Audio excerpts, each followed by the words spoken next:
Welcome, everyone, to Creating a Family, talk about adoption and foster care. I am Dawn Davenport. I'm the host of this show, as well as the director of the nonprofit Creating a Family. Our mission at Creating a Family is to support, educate, and help adoptive, foster, and kinship families and the professionals who support them. But before I jump into that, I have a favor to ask. Please go to iTunes or Stitcher or Spotify or whatever app you're using to listen to this podcast and give us a rating. It could be a star rating, it could be a comment if you're feeling particularly generous. That's how people find about this show. And our mission is to, as I said, to help prepare families and to educate families. So we interview experts on every topic you could imagine, and we want others who are thinking about the areas of adoption, foster, and kinship care to know about us. So please help us out and spread the word. Today, we're going to be talking about typical behaviors of children adopted internationally. We'll be talking with Leah Strom. She is a social worker who has worked in child welfare for nearly 20 years. She is the Director of Social Work for International and Domestic Adoption at the Children's Home Society and Lutheran Social Services of Minnesota. Welcome, Leah. Thanks for joining us today to talk about this topic. Hi, Dawn. Thank you for having me. I appreciate it. All right. So we say, and we say it a lot, that international adoption now is largely a special needs adoption program. But what do we mean by that? I think we say it so often that we don't necessarily realize that the people listening, the families who are doing the adopting, may not understand what we mean. Sure. Yeah, that term really is used a lot, and I think essentially what it's ultimately saying is that any child adopted internationally right now will have some form of need. Sometimes it's a very minor, perhaps a medical need. It can range anywhere from something very minor to maybe perhaps significant medical or emotional challenges of the child. So the primary thing is that years ago it was common, perhaps for people to adopt a very young child, perhaps 2 3 months old, that would come with no identified needs. But now that does not happen, so I think Mhm. that's where that term sort of came from. So, what are some of the general characteristics and needs of kids awaiting international adoption now?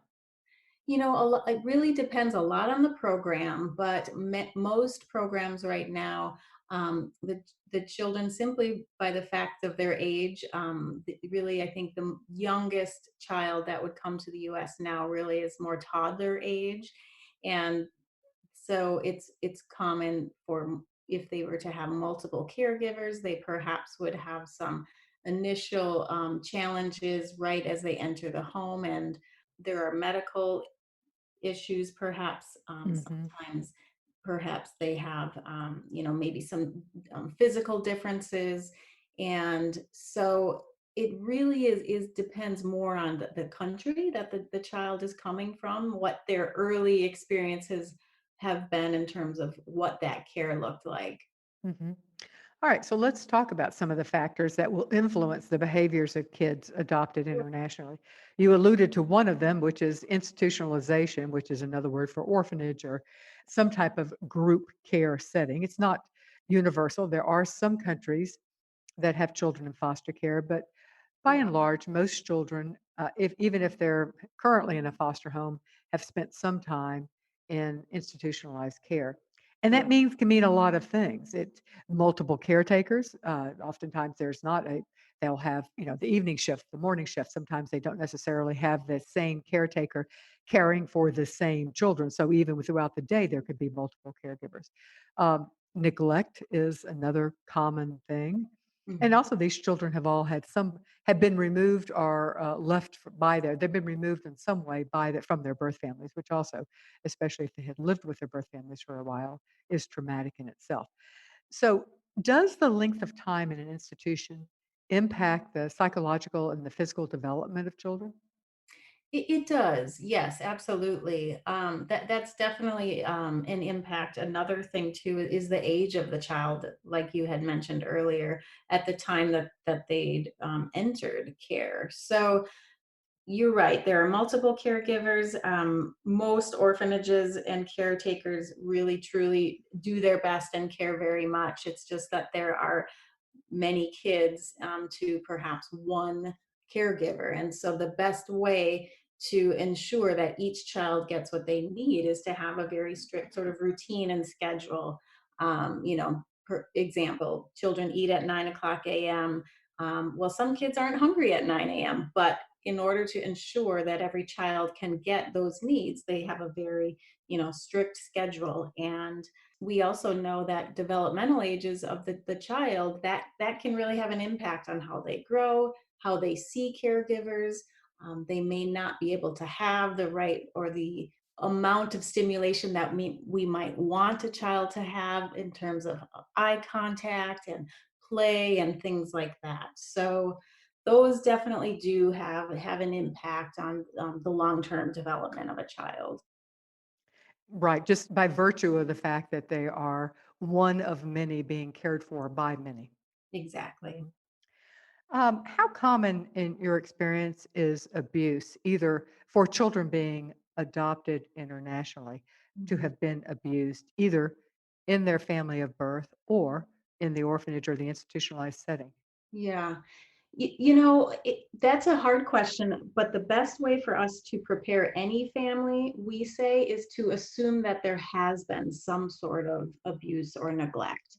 Not to say and accuse any caregivers of anything, but it's best to assume at some point in that child's life, there may have been an inappropriate reaction, observation of something, and the reason it's so important is so that once the child comes, adoptive parents are really able to meet the needs of that child. So we do work hard and have our families make the assumption that, yes, likely your child has had some sort of experience of some sort of abuse. I hesitate to say it's common, but again, the best thing is to over prepare prospective adoptive parents for that in case that their child has had that experience. Mhm. Now let's talk about neglect, because I Sure. think we often will lump abuse and neglect together. We do that when we're speaking of children from foster care, but in fact, the impact can be different. And I think neglect is something that is pretty common in children having come from an institutionalized setting, if for no other reason that there are many children, and usually even in the best of institutions or orphanages, the adult child ratio is seldom what we would hope. And so let's talk a little about the neglect and how it can impact children adopted internationally. Sure. Yeah, especially those early years. So we know that the early years of a child is when the vast majority of their brain is being developed, and neglect really does have an impact on brain development. Infants and toddlers, and even early preschool age children, they need eye contact, they need touch, they need play. Those are things that we know help their brain to develop, those neurons to be formed. And when a child is neglected, those pathways are not created. And that ultimately does potentially have a lifelong impact on the child. So neglect really, some experts may say that neglect sometimes is more Mhm, traumatic for a child in the long term than mhm. perhaps abuse. I have heard that as well from experts as well. Yes. Yeah. All right, so now let's talk about another factor that can influence the behaviors of kids adopted internationally, and that is maternal substance abuse. Hmm. That depends by country, of course, Yes. but let's talk. And we've got extensive courses and resources available that talk about specifically the impact of maternal substance abuse, and so we won't go into a lot of detail here. But how common is maternal substance abuse? Do you find in international adoption? Sure. It is, I think it is a common occurrence. And this is another challenge in that we don't always know what the substance has been, whether it's alcohol or other types of drugs, or sometimes even just environmental exposures. It impacts a child in utero. And so that is something that we do often see, and sometimes the behaviors really don't come out until a child is quite a bit older. And so we do have, thankfully, amazing medical experts that are really able to do their best to kind of assess each child and each referral to give us some idea of perhaps if they've had some exposure to substances. And in a lot of countries, we have the birth or expectant parent sharing whether or not there has been exposure to. So there are multiple tools Mhm. for us to kind of do an assessment on what any kind of substance exposure has occurred. Mhm. Another factor that I don't think we think much about is that oftentimes children who are coming from an institutionalized setting or just even just adopted, even without having been in an institution, have not had much formal education, and yet we bring them to our country and are now putting them in, and with the expectation that they're going to eventually catch up. We'll talk about some of that in a minute, but how often do you see that children coming over have had limited educational exposure? Yeah, I would say most children. And it that really again has to do more with resources that are available. If a child is in an orphanage, it's unlikely that they're able to have access to the public education, or maybe maybe the country doesn't have a very strong education system set up. So I would say for most families to expect that your child will have some sort of delays in education doesn't necessarily mean there are cognitive delays or developmental, but Mhm. it will take some time to catch up their education to what is typical here in the United States. Mhm. All right. And another factor we see is with the act of adoption itself, we are causing a form of trauma Yes. because we are taking a child away from everything they know. We are turning their lives totally topsy turvy. And I think it's important to recognize that because we're talking about behaviors and we're moving into that part of our conversation now, Mhm. but just the very act of removing this child from everything they know, all the familiar ties, their surroundings, everything, the smells, the food, the sounds, everything will impact it, and we're gonna move into talking about some of the ways that all the factors we just mentioned will influence behavior. Yeah. Let's start with the impact of institutionalization. What are some behaviors that we would see that would be relatively typical of a child who has grown up or spent some amount of time in an orphanage and then is brought over to a family? Let's talk about some of the issues we might expect. Sure. Upon initial placement, there is going, like you said, Don, I mean, the act of adoption is a traumatic incident. So we have at least two traumatic incidents: the separation from their birth parents, and then the act of adoption. So we do prepare parents for a child that has experienced trauma. You add the layer of institutional care. Going from that setting to a family setting, that in and of itself is such a significant change Mhm. in the physical setting that a child is used to. So in orphanages, there is a lot of activity. They are not used to being alone. Mhm. It's perhaps not family style dinners. They're not used to having their own room. Those are things where it's fairly common here in the United States for children to have that.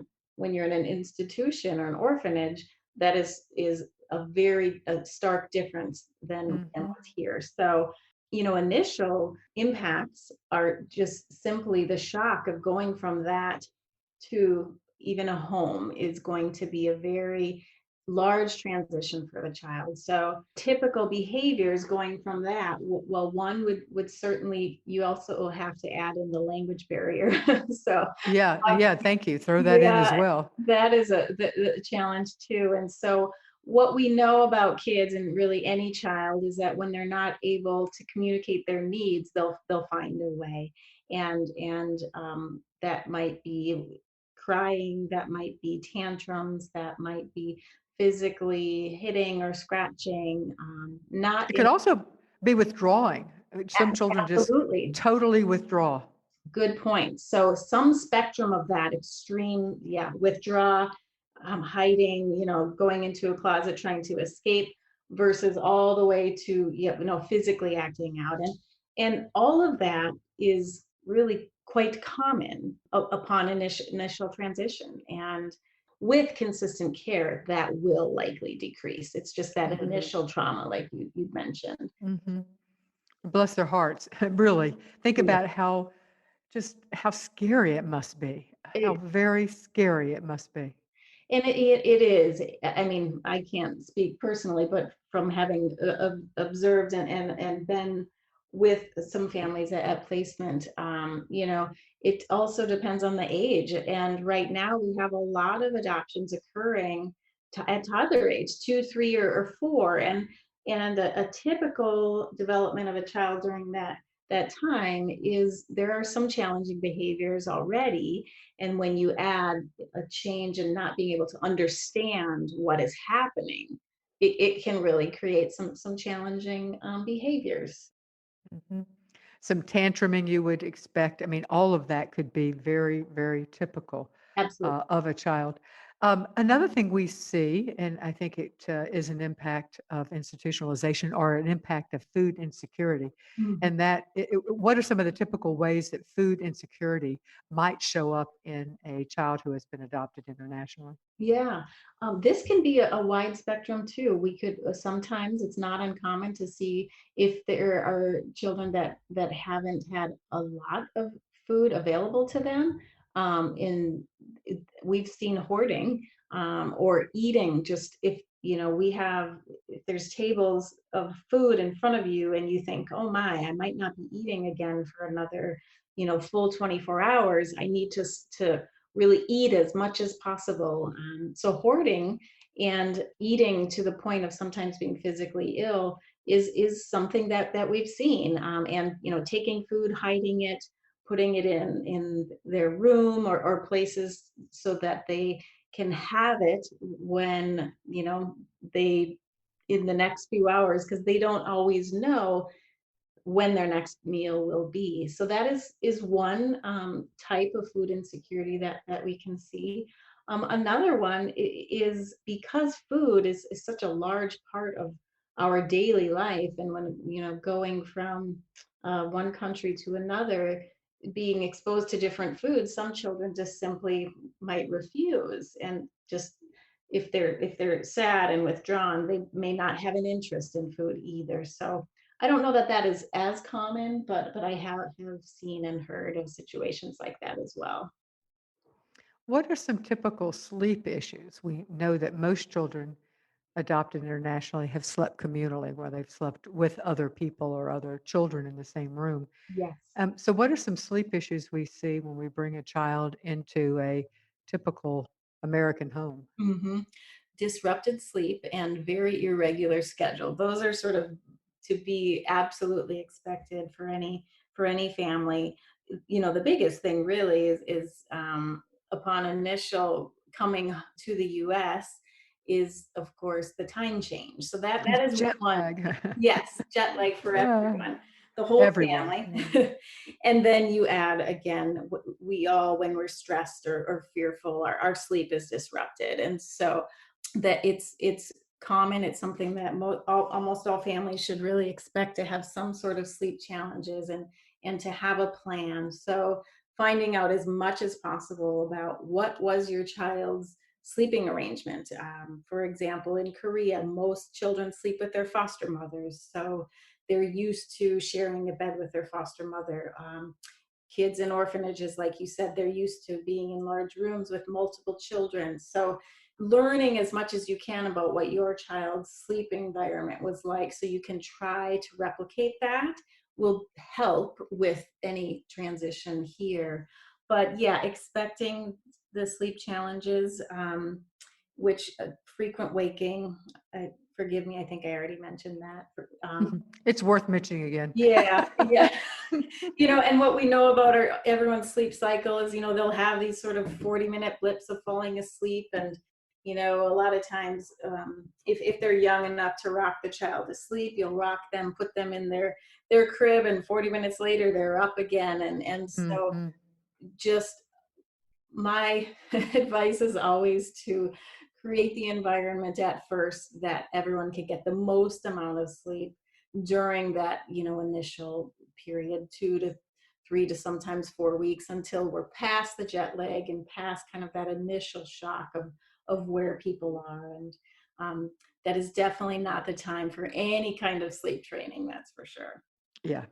No, yeah, at this point, this is, you're not forming habits, you're just surviving, Exactly. just trying to, at this point, get as much sleep as everybody can, and then you can work on straightening out sleep habits in the future, Much later, yes, absolutely. much later. Yeah, at this point, we're going to be focusing primarily on helping our children attach to us, and sleep issues we will deal with in the future. Yeah. Uh, Another impact that we talked about of institutionalization is not understanding the meaning of family. So, what does that look like from a behavioral standpoint? Sure.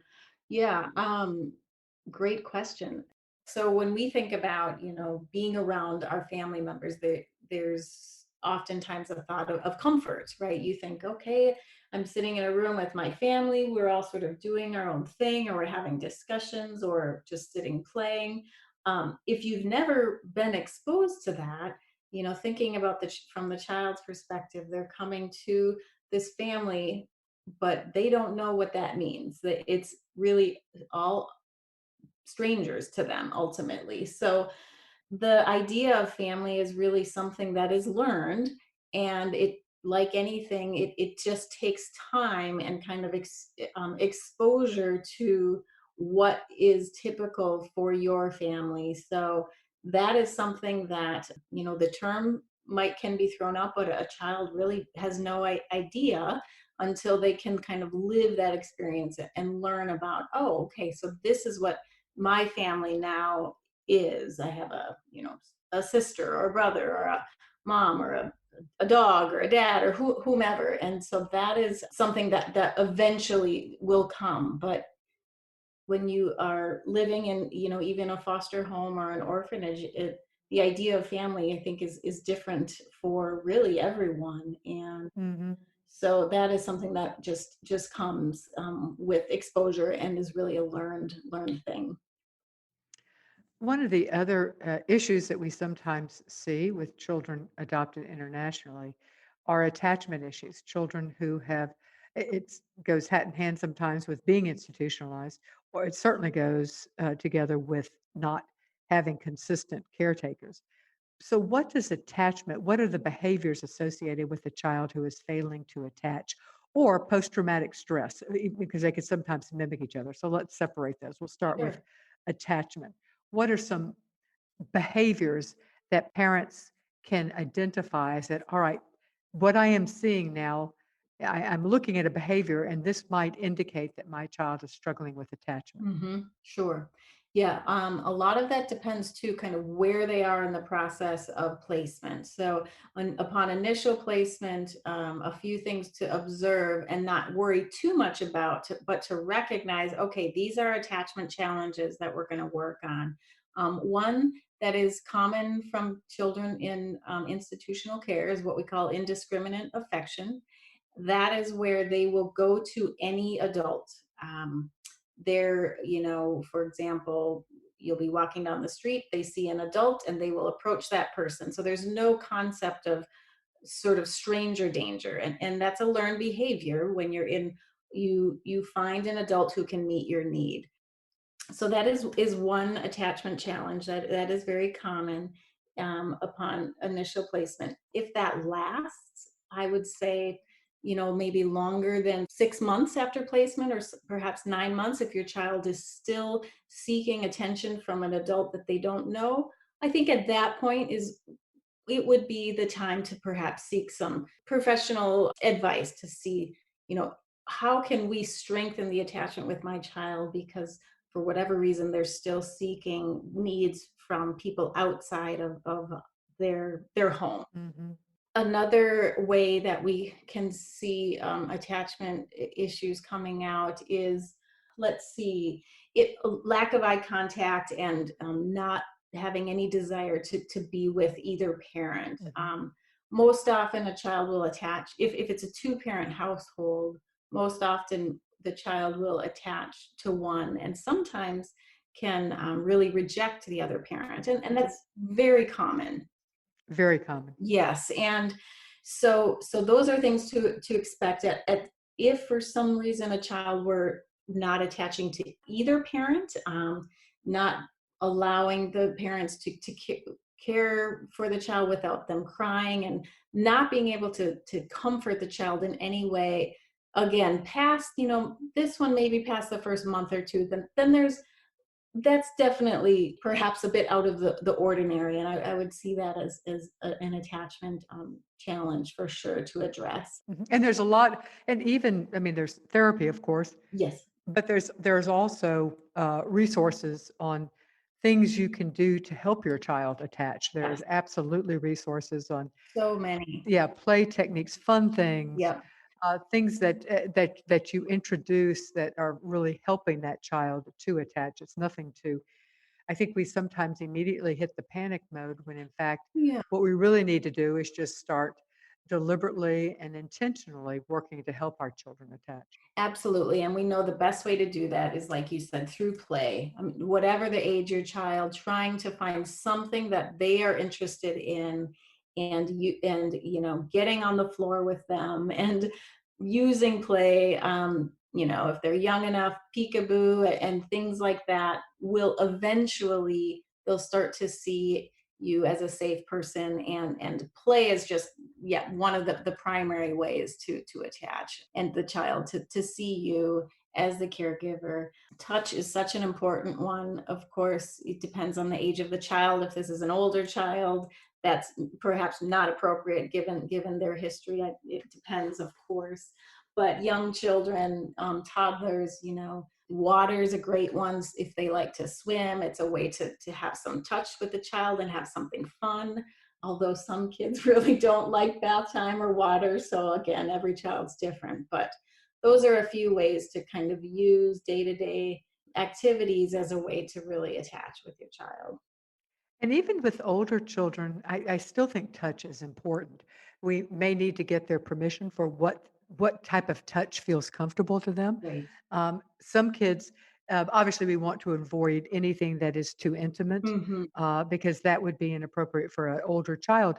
But rubbing somebody's feet or giving somebody a head rub, or at bedtime, if they're laying on their back or their tongue, not their back, but their stomach, you can Hmm. rub their back, or giving them a shoulder massage, Yes. or sometimes just a pat on the arm with a smile, just some way that you're reaching out and connecting them. Just pat their arm or pat their shoulder, or Yeah. when you're walking by, and then watch their reaction, and see whether it's pleasing or if it's off-putting to them, and try to find a form of touch that is comfortable for them. Absolutely. Yes, those are great examples.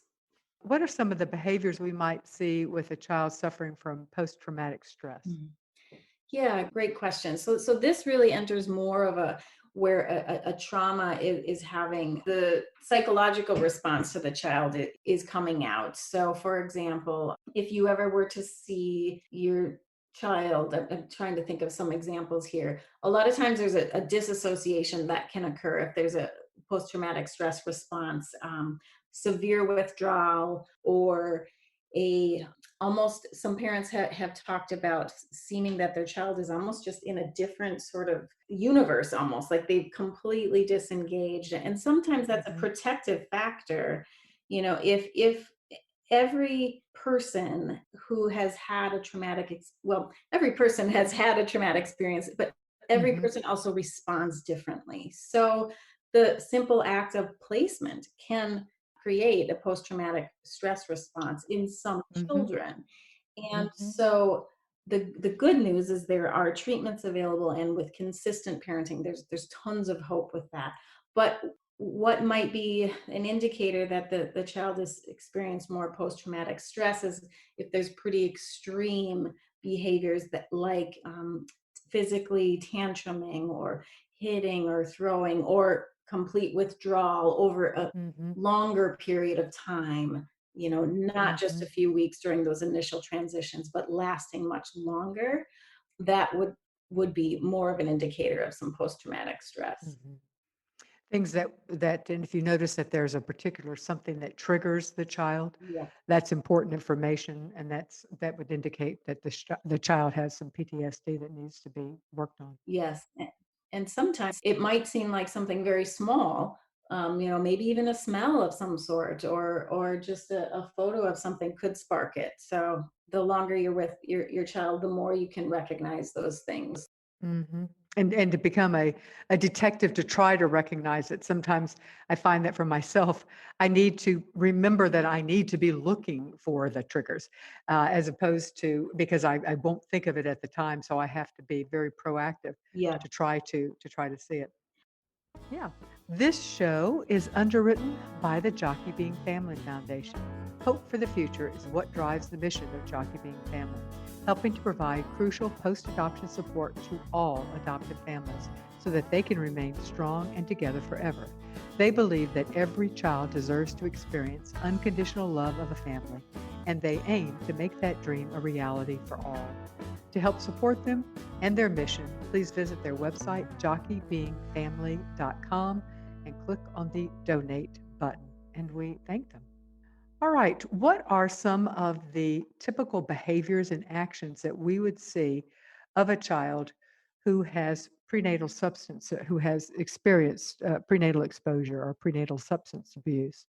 Some typical behaviors.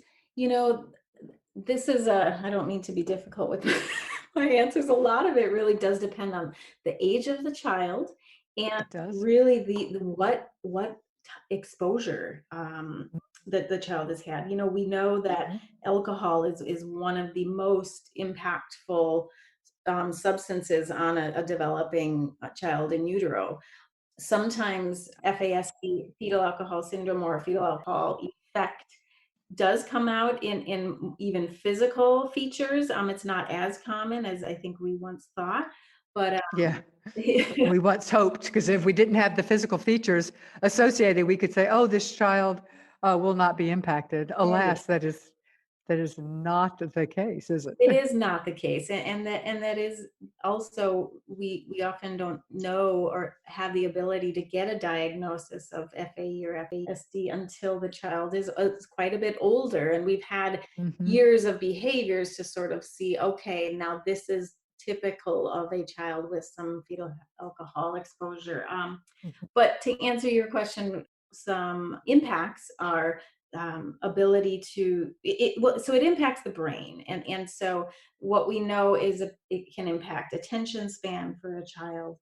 It can impact your ability to soothe the child. Some children have just more of a startle response than typical.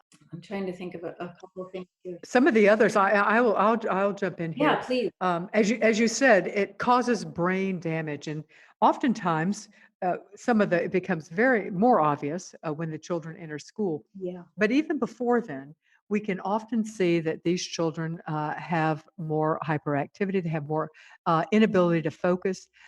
It can very often affect higher level thinking skills, which usually kind of kick in when the child is entering school or even second and third grade.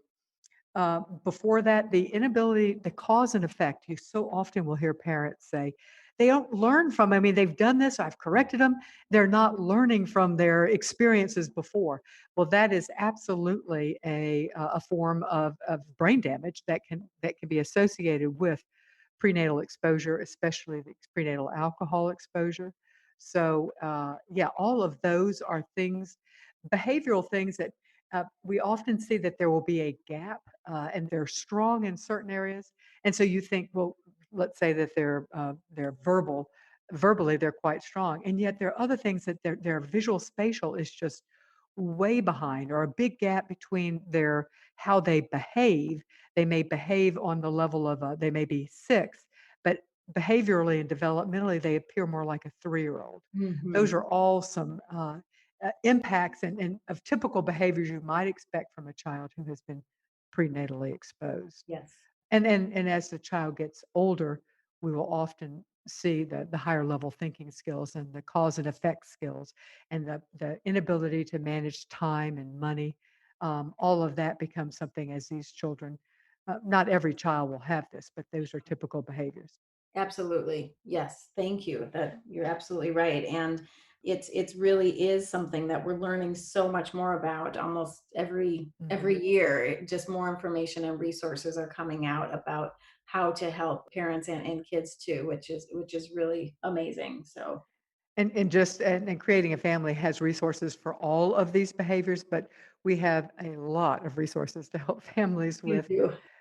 prenatal exposure issues. So I will throw that out, creatingafamily.org. Now let's talk a little bit about neglect. Hmm. You mentioned that neglect can sometimes be as damaging or perhaps more damaging even than abuse. So, a child who has been neglected, Yeah. what are some of the behaviors we might see? Now, that could lend itself to some of the food issues we talked about, but some of the other behaviors. Sure. Yes. Oh, it's quite common with children who are initially coming into homes who are perhaps neglected to do perhaps some rocking or what might seem like nervous habits, sort of over and over, picking of the skin, self-stimulation is another one. Things that the child used to kind of soothe themselves, especially if they were, say, infancy or in a toddler in a confined space in a crib for a long time. Children learn adaptive behaviors based on their environment, and so it is quite common to see what people might think is just a nervous habit, but rocking and thrashing. Sometimes, a lot of times, it can come out too at night with thrashing around the crib or calling out or things like that. And that is sometimes can be an indicator of neglect. Physically, a child that's been neglected is they're physically often smaller. Touch is so important in how children grow, and so physically, children who have been severely neglected and even slightly are even smaller in stature. Mhm. Those are all things that initially are things that you can see when a child comes home. In the long term, again, it goes back to brain development. Neglect really does have a very significant impact on the brain and how it develops. And the first 5 or 6 years of life is essentially, I think, gosh, I don't want to throw it out there without my scientific textbook in front of me, but I believe it's Mm. 70 to 80%, if not more, of our brain is Mhm. formed by the time a child is 5 or 6 years old. Yes.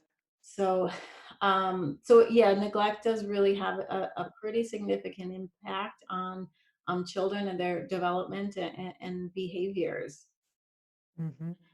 Another, if you're adopting an older child, another behavior that we see is the child, we have a name for it, a parentified child, Yeah. a child that takes on the role of a parent. This is particularly seen when you're adopting a sibling group. Yes. Um, because it often is the older female, but sometimes not, just the older child, has taken on the role of the parent, Hmm. of caring for their younger siblings, and honestly, if they were raised in their home, they might take on the role of caring for their parents, Yeah. either emotionally or physically as well.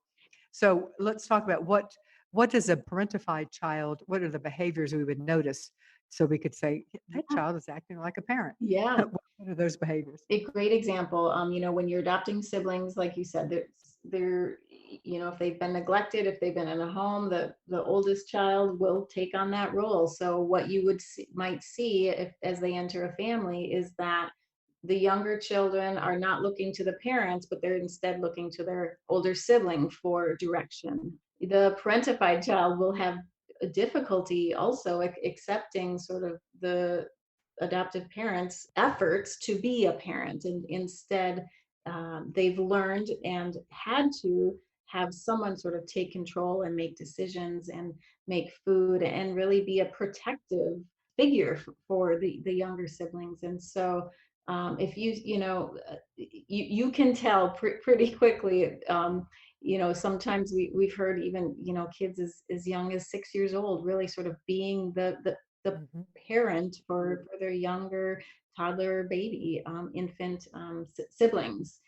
Hmm. So, and that is such a big responsibility for young kids to take on. And I think the younger the child or the sibling group, sometimes a little, it may not take as much time for them to sort of see the parents as the parental figures. When we have older sibling groups, and it can be more challenging. And I think the ways to really try to become the parental figure, especially to the parentified child, is really trying to align with them and making sure there's not a power struggle over who's the Hmm. mom or who's the dad, but Hmm. instead sort of trying to maybe align with the older sibling to show them that the goal really is to make sure everyone is cared for. Hmm.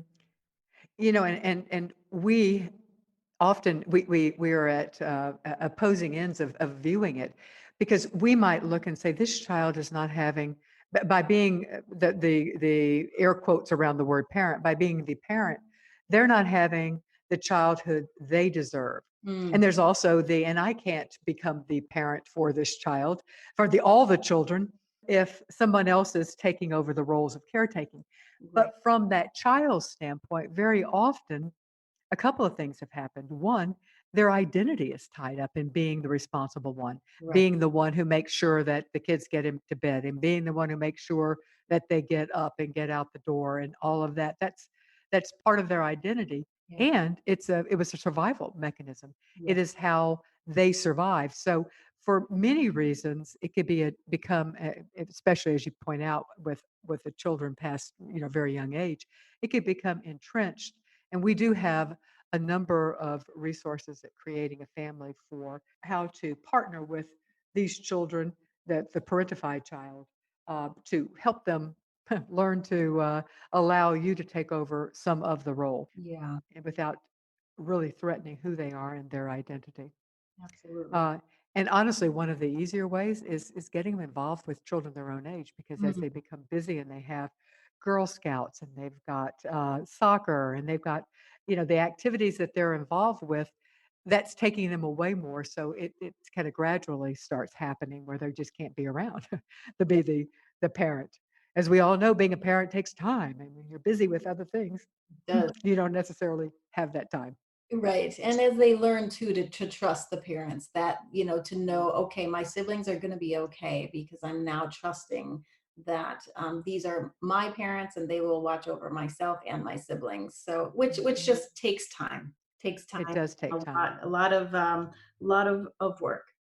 Hmm. And reinforcement and showing up and being there. Right. All right. We've talked a little about abuse and how common it is, but there's one form of abuse that what we hear more about, our people are more afraid, our parents are more afraid of, and that is sexual abuse. Mhm. How common is sexual abuse in foreign orphanages and institutions? Mhm. It is quite common, and it's not often in the way where we're thinking of even necessarily caregivers being the people who abuse the children, but sometimes it is other children.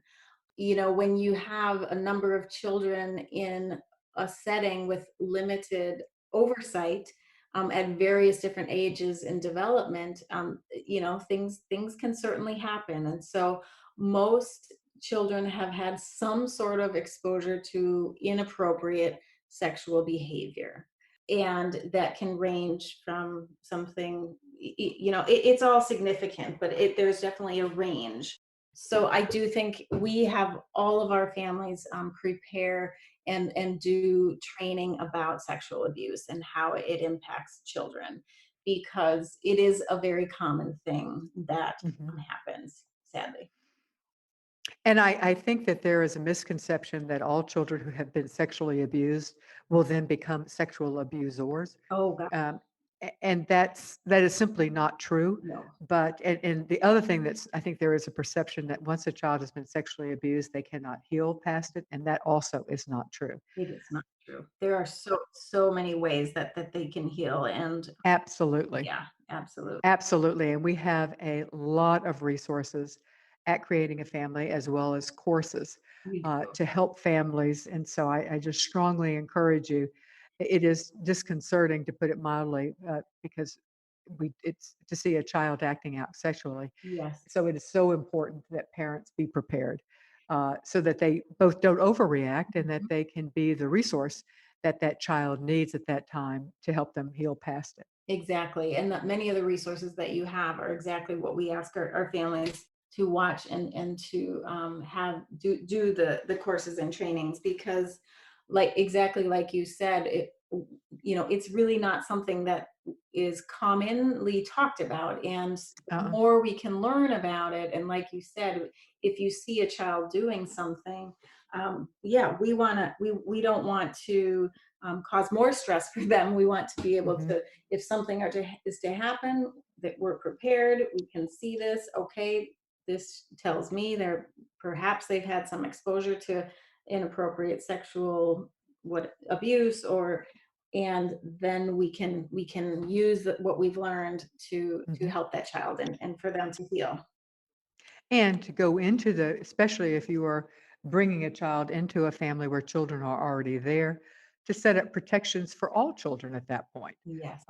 Have just it set up the protections to begin with, set up the rules, set up the expectations, and then don't overreact, because you at this point will have had the expectation and the rules set up. But be vigilant.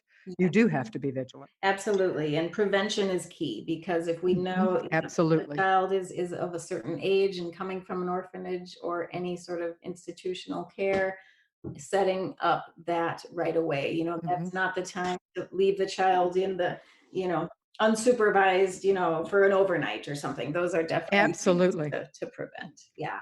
Absolutely. Set up rules for privacy, set up rules for not going into other people's bedrooms. Yes. Yeah, have these rules just set up, and work with the children that exist that are already in the home, to make sure they're clear on what's acceptable and what's not, and what to do if something happens that is not acceptable, and to come to you and Absolutely. to let you know. Yes.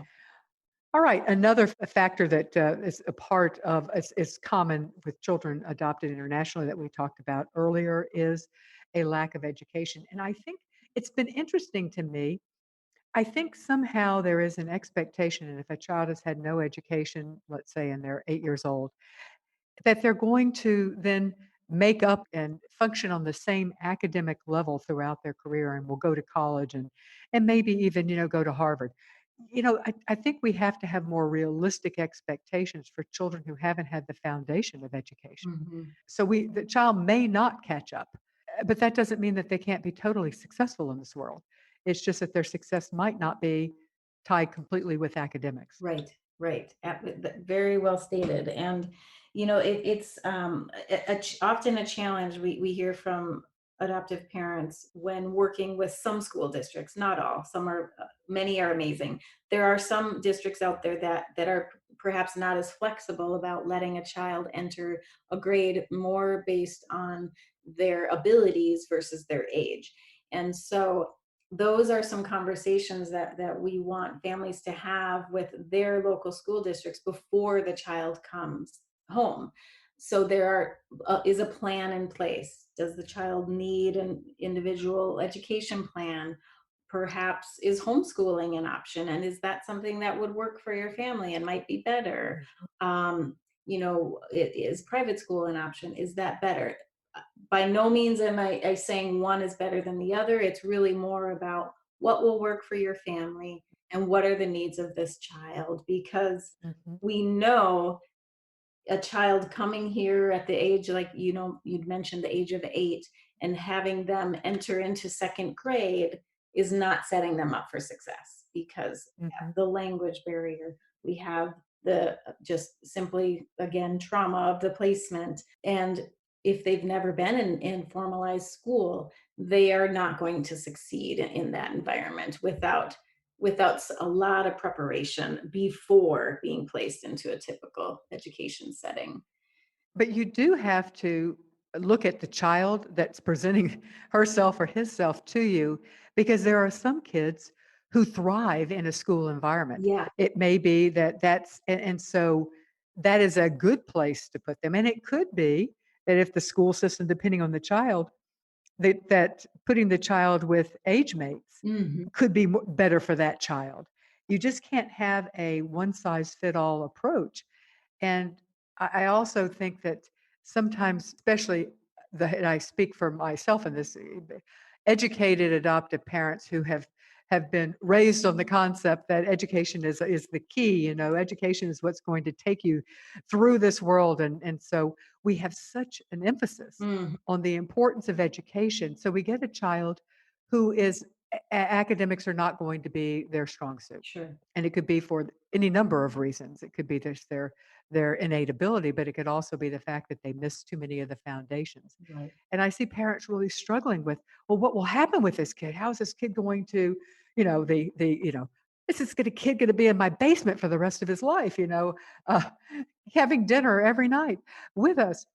And so I do think that having a more realistic expectation and a more broad definition of what success can look like is important. Absolutely. And we know that cognitive ability does not always translate to educational success. We all have different areas of strength. Sometimes that's in a classroom, like you said, some kids absolutely thrive in school, but perhaps others don't. And Mhm, those foundational years are again important. And it is difficult to quote unquote sort of catch up if you mhm. really had no formalized education your whole life. And we don't want that to set our kids up as failures, Right. because it's okay if you don't succeed academically. There are other ways that you can shine, and let's look for those. Yes. All right, I'll get off my soapbox. No worries. It's time to go. So, what type of parenting is effective at helping kids adopted internationally adjust? Mhm. That's a great question. Um, Connection. Connection is key. We often talk about connected parenting, which is a term coined by Karen Purvis, so I can't take any credit in that. But trying to connect with your child first, that is the way to really help with the initial transition into your home. Setting up some clear expectations. Okay, what is the day going to look like? So any kind of routine that we can create for our kids, so that they know what is a day, what's it going to look like, do am I going to get that next meal, or when am I going to go to sleep, what's expected of me at night. So consistency, being physically and emotionally present to our children, in our days of being so technologically connected, those initial transitions, up to even a year, that's the time to put the phone down and trying to physically and emotionally be present with our kids during that time. So yes, the typical parenting, it doesn't always work. And when I say typical, like I was often raised with, and many of us were, very sort of consequence based.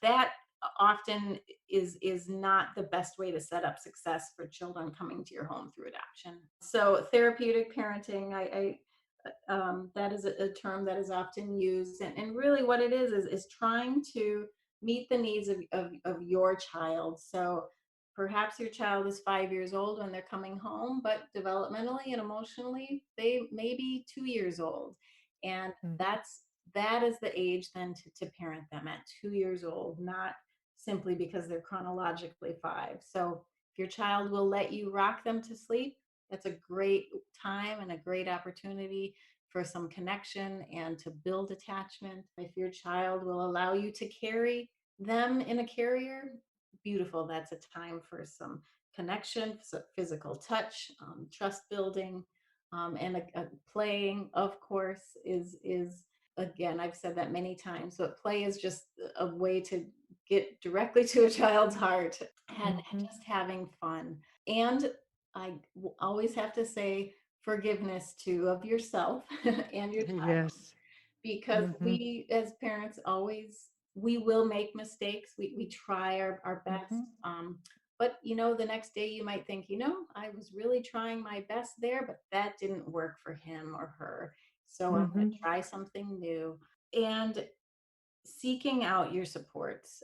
We ask all families before children come home, who are the people and what are some of the supports that you can set up before the child comes home, so that if and when things go awry, or if and when your family starts to struggle, you don't have to just start to look at all of the resources. You already have it in hand. Okay, I can call my social worker, I can call my adoption agency, can call on friends or family or a therapist when needed, or the school district. And so that you have your supports already identified, because the first 6 months to a year at home is challenging, and there are Mhm. many amazing times as well. But yeah, there are certainly some challenges, and it does take a different type of parenting than if a child were perhaps born to you. And one last thing I would throw in is the ability to slow down and focus and simplify your life Mm, for it doesn't have to be forever, right. but being able to do that because as you point out, it's time consuming Yeah. to integrate a child past infancy, well, even an infant too, but a child past infancy, a child adopted internationally into your home. And some parents struggle with that ability to allow that to be the focus for a period of time. So I think that type of parenting is also quite helpful, that ability to do that. Yeah, and especially those first, 12 to 15 weeks that you're home, and trying to do that cocooning, which is really just keeping your group small. That's not the time to be bringing your newly placed child to a large family reunion, or that's the time to try and hunker down, like you said, Don, slow down, and really sort of try to kind of create the new norm for your family. Mhm. Guys, let me tell you that creating a family, this radio show, as well as all the resources, exists through the generous support of our partner agencies. These are agencies that believe in our mission of providing education, support, training to pre and post adoptive and foster families, and they believe in it and they put their money behind their beliefs. One such partner is Hopscotch Adoptions. They are a Hague accredited international adoption agency placing children from Armenia, Bulgaria, Croatia, Georgia, Ghana, Guyana, Morocco, Pakistan, Serbia, and Ukraine. They also specialize in the placement of children with Down syndrome, and they also do a large number of kinship adoptions. So check them out at Hopscotch Adoptions.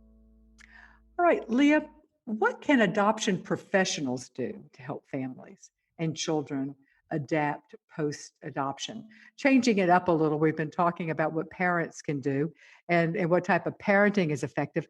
What type of adoption agency is effective or adoption professional is effective at supporting parents? Yeah, great question. Well, hopefully every parent has a social worker that they feel they are connected to, that they can call in any time that they need. We as professionals, I think the more that we can check in with our families, normalize challenges, send out check-ins.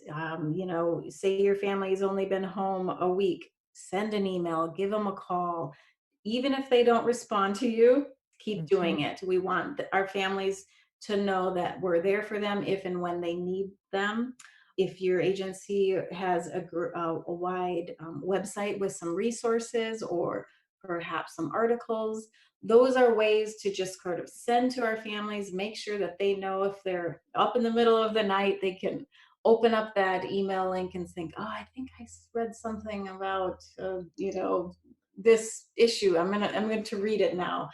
But most importantly, I think, is for our families just to feel supported. And the best way that we can do that is, I think, to educate our families before placement, as well as after, and making sure we're checking in, not just at that post placement or post adoption time, when the report is due, but instead routinely just knowing that you're available, when needed. Yeah, I agree with everything you just said.